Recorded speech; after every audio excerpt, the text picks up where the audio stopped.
नमस्कार शेतकरी मित्रांनो, राज्यातील नमो शेतकरी महासन्मान निधीच्या लाभार्थ्यांना 8व्या हप्त्याची मोठी प्रतीक्षा लागलेली आहे. राज्यामध्ये अर्थसंकल्पीय अधिवेशन सुरू आहे आणि यामध्येच नमो शेतकरी महासन्मान निधीच्या योजनेसाठी निधीला मंजुरी देण्यात आली आणि 16 मार्च रोजी याचा जी-आर सुद्धा निघालेला होता. PM किसान योजनेचा 22वा हप्ता 13 मार्च रोजी आला.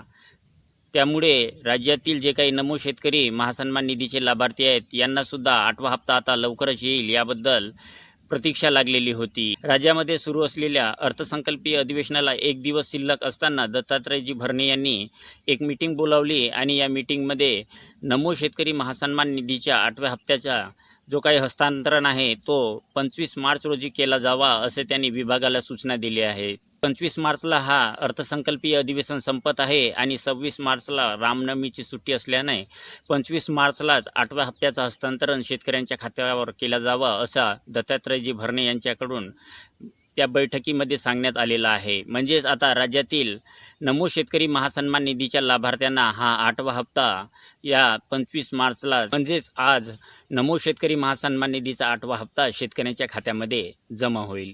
तर अशाच नवनवीन माहितीसाठी आणि अपडेट्ससाठी झटपट चॅनलला लाईक करा, सबस्क्राईब करा. धन्यवाद. नमस्कार.